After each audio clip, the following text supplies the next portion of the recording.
Dans l'actualité de ce mardi, déferlante de poussière sur le Sénégal, des particules qui nous viennent du Tchad et du sud de l'Algérie selon les experts. Les conséquences sont nombreuses, de très lourds risques sanitaires, visibilité fortement réduite sur une bonne partie du territoire, vous le verrez dans ce journal. Coronavirus, le phénomène de contagion explose en Italie. Le pays compte désormais une dizaine de morts, 322 contaminés là-bas en Italie. Ici au Sénégal, selon le ministère des Affaires étrangères, 50 000 Sénégalais sont dénombrés dans les différentes villes italiennes mises en quarantaine. Comment les Sénégalais vivent cette situation en Italie? Reportage à suivre. 11 personnes ont été arrêtées par la police de Louga. Il s'agit d'une bande de cambrioleurs. Selon le commissaire de police, les malfaiteurs avaient pour cible les chantiers et les maisons inoccupées. Un butin de 50 millions a été récupéré. Plus de détails dans ce journal.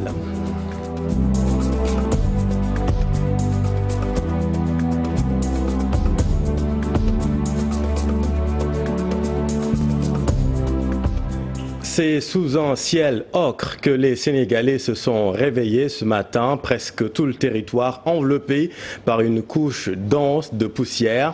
Selon les experts du laboratoire d'océanographie des sciences de l'environnement et du climat de l'université Cheikh Anta Diop de Dakar, le phénomène nous vient du Tchad et du sud de l'Algérie. Plus de détails avec Yves Diouf et Tierno Loromédi. À partir de cette terrasse, on apercevait clairement le monument de la Renaissance. La dune a changé suite à la vague de poussière qui s'abat sur une partie du continent africain.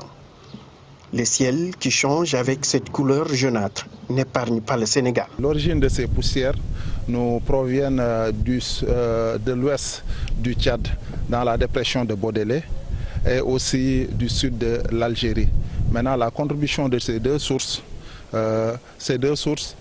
les poussières qui sont émises dans ces deux sources sont affectées au niveau des côtes, notamment au Sénégal. Le temps s'est brusquement dégradé depuis hier. Une tempête de sable analysée dans ce laboratoire d'océanographie des sciences de l'environnement et du climat à l'UCAD. C'est un labo qui travaille sur les sciences du climat et de l'océan depuis plus de 30 ans. Donc nous essayons de comprendre les systèmes climatiques en Afrique de l'Ouest. On a un lidar qui permet de mesurer le profil vertical des aérosols.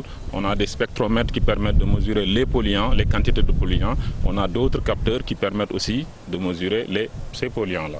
Parce que ça veut dire qu'à l'ESP, les gens travaillent en collaboration. Maintenant, dans ce laboratoire, ils font la caractérisation des micro-organiques présents dans cet événement de poussière. Ils nous sortent les bactéries et les champignons qui sont présents dans cet événement de poussière. Pour les spécialistes de l'air, le risque est bien là. Ce qui ne fait pas de Dakar la capitale la plus polluée. Dakar n'est pas la ville la plus polluée au monde, c'est parce qu'à Dakar, on fait des mesures depuis longtemps et c'est la seule ville en Afrique de l'Ouest où on fait ce type de mesures-là. Donc c'est pour cela que en Afrique, c'est un désert en termes de mesures de pollution. Les spécialistes précisent que la poussière restera dans l'atmosphère jusqu'au 3 mars prochain, même si la densité est susceptible de varier. En attendant le bon temps, les masques s'ajoutent aux belles milles. Et justement, Ibou, ce malheur de tous fait le bonheur de certains, vous allez le voir, puisque les Dakarois se sont rués vers les masques anti-pollution, loin de leur domaine de prédilection. Des jeunes ont investi dans ce commerce. Situation oblige, ils en tirent les marrons du feu. Reportage Chérif Dia et Diafaraba. Une visibilité presque réduite sur la mer à partir de la corniche ouest ce matin. La vague de poussière constituant le rideau qui oblige les Dakarois à s'habituer au mauvais temps. Le masque là, parce que c'est très très important. Parce que quand tu portes le masque, ça te porte des maladies. J'ai acheté un masque parce qu'il y a beaucoup de poussière, donc je l'ai fait pour me protéger. Le parcours sportif, souvent très fréquenté les matins, est loin des ambiances habituelles. Les rares pratiquants que nous avons rencontrés sur les lieux ont quand même pris leur disposition en portant des masques anti-pollution. La poussière constitue un danger pour tout le monde, a fortiori pour les sportifs. C'est pourquoi j'ai porté un masque pour ne pas prendre de risques. J'étais venu pour faire du sport, mais comme il y a beaucoup de poussière, j'ai porté ce masque. Même comportement chez les usagers de la route. Chauffeurs, clients et motocyclistes n'ignorent pas l'importance de ces masques en pareilles circonstances. Après tout, je suis asthmatique. Moi, je suis asthmatique et vous voyez, je conduis un moto, donc forcément, je dois mettre, même avant la poussière, j'ai l'habitude de mettre des masques, quoi. Mais avec la poussière, je conseille tout le monde aussi de mettre des masques, c'est plus sûr, quoi. J'ai acheté un masque à 300 francs. Ça vaut le coup. Je conseille aux autres d'en porter. Du coup, la vente de masques anti-pollution est devenue un business qui rapporte gros. Ce marchand ambulant ne dit pas le contraire. La vente des masques n'est pas mon domaine. Je vends des téléphones et autres.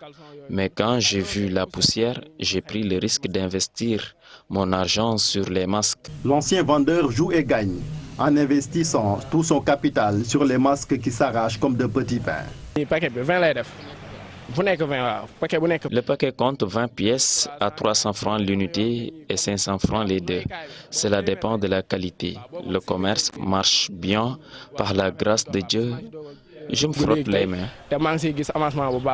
À ce rythme, on s'achemine même vers une rupture de masques anti-pollution car la poussière a visiblement pris les Sénégalais de court. Merci Chérif. Cette très mauvaise qualité de l'air entraîne inévitablement certaines maladies pulmonaires et dans ce contexte, hélas, ce sont les asthmatiques qui sont les plus exposés, nous disent Fatou Bintou Conté et Tierno Laurent Mendy. Cette dépréciation de la qualité de l'air touche toute la population. Les plus impactés sont les asthmatiques et ceux qui souffrent de bronchite. On tend à avoir beaucoup d'exacerbations d'asthme et d'acutisation de maladies respiratoires chroniques.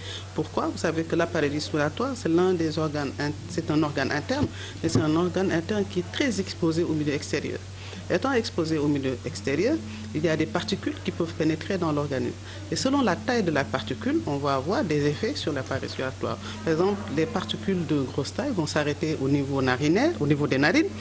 Certaines particules vont s'arrêter au niveau des bronches, d'autres vont aller jusqu'au niveau du poumon profond. Pour ce pneumologue, des mesures de prévention s'imposent et ne pas s'exposer au dehors devient impératif. Surtout les personnes qui ont un état respiratoire précaire, ne sortir que quand c'est strictement nécessaire. Aller au travail, mais vraiment quand le déplacement est nécessaire. C'est-à-dire de renforcer les mesures de protection, de bien fermer les volets, de nettoyer l'intérieur. Même en dehors des pics de pollution, l'intérieur doit être propre, pas de poussière, et d'éviter de faire du sport de façon intense à l'extérieur, d'éviter de faire du sport possible. On voit beaucoup de masques circuler, éventuellement de porter des masques de protection.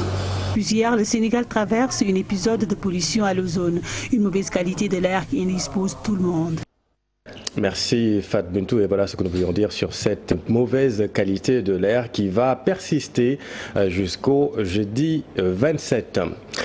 L'autre grand titre de cette édition, c'est aussi le coronavirus. En Italie, le bilan a atteint désormais 10 morts et 322 personnes contaminées là-bas en Italie. Ici au Sénégal, le ministère des Affaires étrangères annonce la mise en place d'une cellule de crise dans les prochaines heures. Pour Moïse Sarr, secrétaire d'État auprès du ministère des Affaires étrangères et des Sénégalais de l'extérieur, près de 50 000 Sénégalais sont dénombrés dans les différentes villes italiennes mises en quarantaine et touchées par la maladie. Voici Moïse Sarr. Je voudrais d'abord apporter une première précision. Ce ne sont pas 23 000 Sénégalais qui sont mis à quarantaine en Italie, mais plutôt une dizaine de villes qui parlent d'Italie et parlent de la Lombardie, de Veneto et de Piémont. C'est pertinemment qu'il y a une forte communauté sénégalaise estimée à plus de 50 000 compatriotes. Au-delà de cette précision, je voudrais dire à l'ensemble de nos compatriotes que sur instruction de son Excellence, Monsieur le Président de la République, le ministère des Affaires étrangères et des Sénégalais de l'extérieur est en contact permanent avec notre représentation diplomatique, mais plus particulièrement le consulat général du Sénégal à Milan, qui se trouve d'ailleurs dans la Lombardie, qui aujourd'hui est impacté par le coronavirus. Le ministre va assez rapidement mettre à la disposition de notre représentation diplomatique et consulaire des produits, mais des équipements et des équipements leur permettant de faire le travail. Intéressons-nous maintenant à la communauté sénégalaise en Italie. Comment elle vit cette situation, les mesures prises aussi par le gouvernement italien. Exemple à Brescia, une ville à forte affluence sénégalaise. Notre équipe a rencontré le président de l'association des Sénégalais de Brescia, Aminata Mbarisso et Pape Sangoné Mbaye. Téléphone collé à l'oreille, Seydina Camara fait le point sur la situation des Sénégalais vivant en Italie.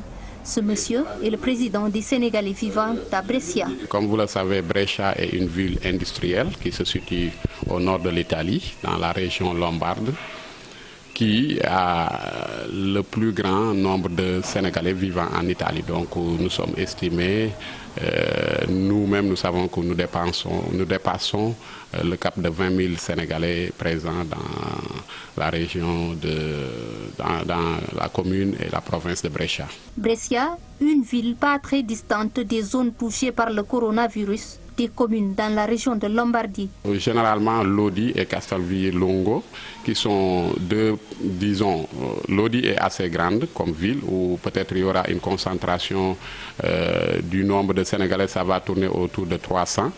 Par contre, l'autre est une petite ville où il y aura moins de 200 Sénégalais. Et effectivement, c'est dans cette partie de l'Italie qui a été la plus touchée par cette maladie coronavirus. Aujourd'hui, plus de 30 000 Sénégalais vivent dans cette région italienne. Et avec le coronavirus, ils sont obligés de se soumettre aux restrictions exigées par le gouvernement italien. Tout ce qui est manifestation est annulé, donc il n'y a plus possibilité d'organiser des rencontres, que ce soit religieuses, sociales ou autres, culturelles. D'ailleurs, si on arrive à ce que les écoles soient fermées, que les églises soient fermées et que aussi, même en cas de funérailles actuellement, il y a juste 2 personnes de la famille plus l'évêque qui vont faire la messe et autres. Donc pour dire que même tout ce qui est activité est réduite. Même si aucun cas n'est encore signalé du côté des Sénégalais, Seydina Camara continue la sensibilisation. Il rassure également les familles restées au bercail. Face à nos caméras, Seydina Camara appelle également à plus de vigilance au niveau de l'aéroport international Blaise Diagne, surtout pour les vols venant d'Italie.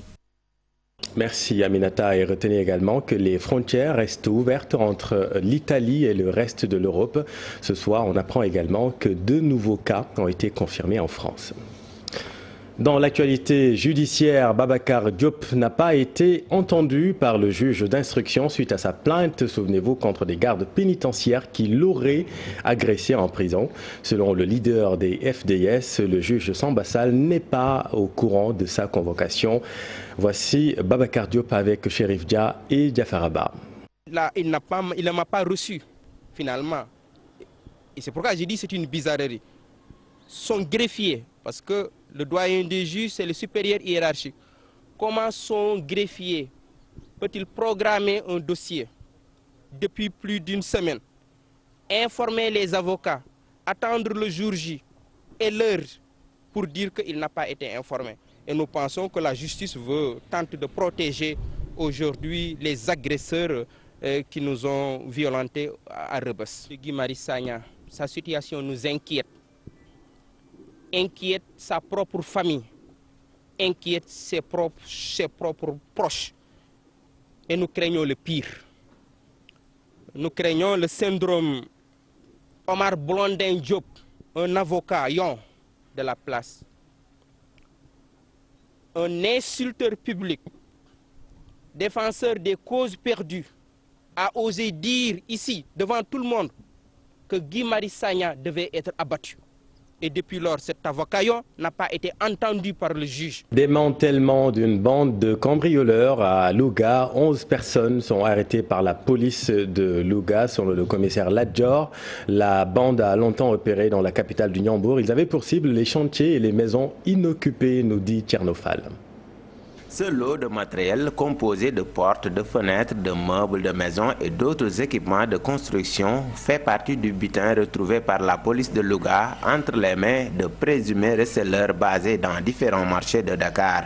Il s'agit de 46 portes en bois Djibouti, 13 portes de salon double battant en aluminium, 3 lavabos, une bibliothèque de salle importée qui est là par terre, une table à manger importée, 4 chaises importées qui sont là-bas. Ce matériel, estimé à plusieurs millions de francs CFA, a été retrouvé par les hommes du commissaire Lamarana Diallo après l'interpellation d'un individu en filature depuis des mois. Entendu sommairement sur les faits, il avoue son forfait, tout en collaborant avec nous pour qu'on puisse se rendre à Dakar en compagnie des éléments de la sûreté urbaine du commissariat central de Dakar qui nous ont prêté main forte pour qu'on puisse interpeller les personnes qui sont pour le moment soupçonnées de recel ou bien de complicité. La cible de ces malfaiteurs étaient les maisons inoccupées en finition ou en chantier. Et nous avons constaté que ces maisons sont souvent sans occupants et qui ont été perpétrés, ces actes ont été perpétrés dans le périmètre communal de Louga. Les mises en cause au nombre de 12 poursuivis pour association de malfaiteurs de vol avec effraction, complicité et recel ont été mises à la disposition du procureur. Merci Tierno. Allons maintenant dans le sud, excédé par la situation des universités publiques du pays. Le Bureau national du SAES, en tournée à Ziguinchor, a décidé de prendre des mesures jugées irréversibles en attendant l'expiration du délai imparti à leur préavis de grève pour durcir le ton. Il s'agit de limiter dans les espaces réservés aux franchises universitaires, de ne pas faire d'heures supplémentaires tout en bornant aux horaires prévus à cet effet. Les propos du secrétaire général du SAES avec notre équipe à Ziguinchor, Malik Fall.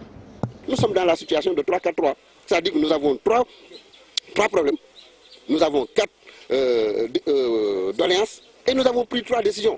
Ces décisions maintenant sont des décisions majeures pour nous. Au-delà du fait que nous irons en grève, au-delà de ce fait-là, c'est que nous avons décidé aujourd'hui de ne plus faire nos enseignements en dehors de l'espace universitaire. L'autre élément, c'est qu'également, nous ne voulons plus également, parce que nous avons toujours travaillé.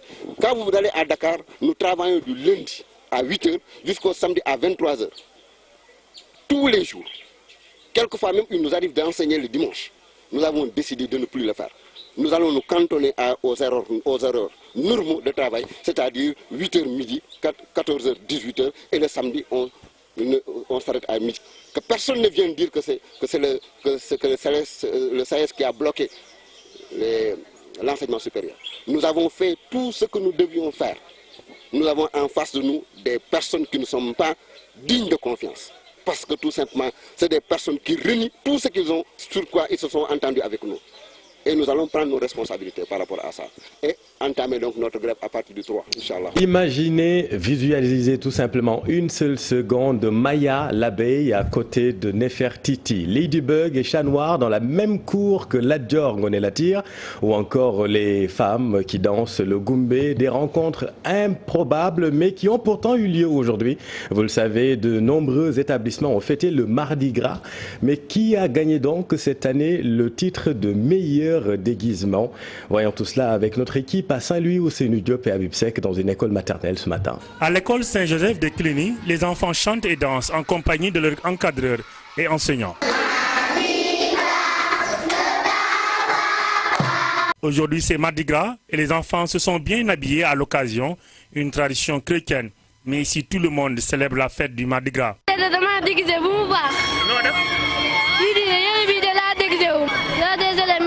Qui ne sont pas déguisés. Celui ou celle qui ne se déguise pas, on le jette de l'école. On le dit, sors, va te déguiser. À Saint-Louis, le dialogue islamo-chrétien est bien respecté dans les établissements scolaires, une manière d'enseigner aux jeunes élèves des différentes religions les valeurs de notre pays. Nous avons l'habitude de le faire chaque année. Ça marque le début de notre carême, le mardi gras. C'est le dernier jour avant le carême. Distinction, musulmans comme catholiques, il n'y a pas de distinction. Il n'y a pas de distinction d'ethnie musulmane, nous sommes tous égaux. Cette fête qui est le mardi gras, c'est une façon de marquer la fin du temps, disons, ordinaire et puis pouvoir entrer après dans le carême, en temps de 40 jours où nous, chrétiens, catholiques, jeûnons et prions pour être davantage assez proches du Seigneur. Pour cette fête spéciale, célébrée chaque année, les parents dépensent sans compter pour faire plaisir aux enfants. Les parents se sont dépassés, surpassés, je dirais même. Vous les voyez tous autour. Chacun a son style et donc c'est des dépenses. C'est comme, disons, n'importe quelle autre fête, vu l'habillement. À quelques heures du début du carême, les élèves de Saint-Louis donnent le ton. Ils chantent et dansent, le tout dans une bonne ambiance festive. Merci beaucoup, Seynou, et bon carême à toute la communauté chrétienne. Retour à Dakar, les journaliers qui travaillent dans une industrie de transformation de produits plastiques à Keur Ndiaye Lo sont très en colère contre les dirigeants de cet établissement. Face à la presse, ils dénoncent les difficiles conditions de travail auxquelles ils font face quotidiennement. Voyons tout cela avec leur porte-parole, Papi Sonko, il s'appelle, avec notre équipe à Rufisque. C'est ici que vous voyez que se trouve l'usine Swells Twins. Ici, on travaille pour, par exemple, créer des matières plastiques. Maintenant, pour ce faire, peut-être ils ont su qu'ici, au Sénégal, il y a beaucoup de jeunes qui n'ont pas de boulot. Ils en profitent. Ils envoient, par exemple, des spécialistes aux différentes régions. Maintenant, une fois que ces personnes viennent, ils ne disent pas les vérités qui se passent ici. Ce qu'ils disent, c'est quoi? Ils font de tout pour que tu puisses, par exemple, venir travailler. Une fois que tu viens ici pour travailler, tu retrouves d'énormes problèmes, d'énormes difficultés. Oh, tu n'as même pas le temps de se reposer. Est-ce que vous avez vu? Donc ça, ce sont des choses qui sont anormales. Pour cela, on lance l'appel à l'État. Ce ne dirait pas l'exploitation, mais c'est de l'esclavage. Ils ne respectent pas les normes. Ces masques ne sont pas bonnes. Nous n'allons pas laisser faire. Et une chose aussi, je vais vous le dire. Africains et frères sénégalais, réveillons-nous. Parce que jusqu'à présent, les Blancs ne nous considèrent pas. Et que c'est à nous d'arrêter cela. Alors maintenant à Thiès, déguerpissement au marché central de Thiès. Des bulldozers ont tout détruit sur leur passage. Les commerçants sont furibonds. Selon eux, les pertes sont énormes. Suivant leur porte-parole, Alain Ndiaye, il est avec Cheikh Anta Diop et Seyla Tir. Depuis minuit ñun ñëpp ñu ngi fi amul kenn koo xam seen tey jii nii mën nga ne reer nga démb wala ndekki nga amu ci. Ils sont venus nuitamment nous déguerpir. Nous étions là jusqu'à 2 h du matin. Les bulldozers ont tout détruit. Nos cantines et nos magasins. mbaar yi fi nekkoon ay 5 millions yi 10 millions am na yoo xam ne ëpp na ko yi di estimé daanaka ay centaines de millions moom moo fi yàqu ñun amuñu pexe. Regardez, ces pertes sont énormes. Des centaines de millions. Regardez, nous avons perdu des centaines de millions. Certains d'entre nous ont perdu 5 à 10 millions. Il faut que les autorités nous viennent en aide. dañu bëgg a xam ndax état dafay taxaw di seetaan soit Sénégal dafa amul autorité waaye laa ko noonu dañoo bokkul ci dëkk bi.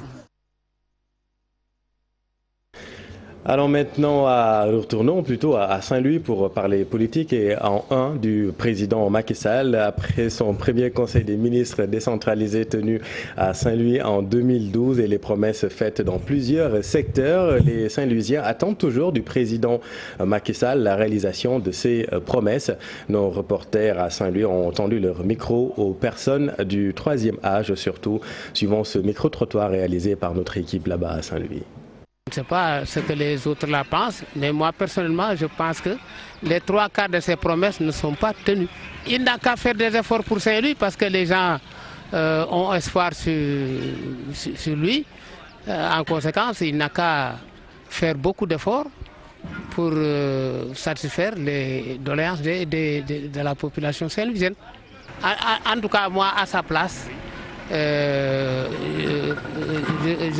je ferai tout pour que les Saint-Louisiens soient satisfaits, pour que les Saint-Louisiens voient tout ce qu'il avait promis, que de fait l'avancée de la mer, la brèche surtout, hein, la brèche, bon, ça nous crée beaucoup de problèmes. Je crois que Macky avait promis dans la ville de faire de l'assainissement, de l'éclairage public. Mais depuis lors, on voit quand même ça reste à être réalisé.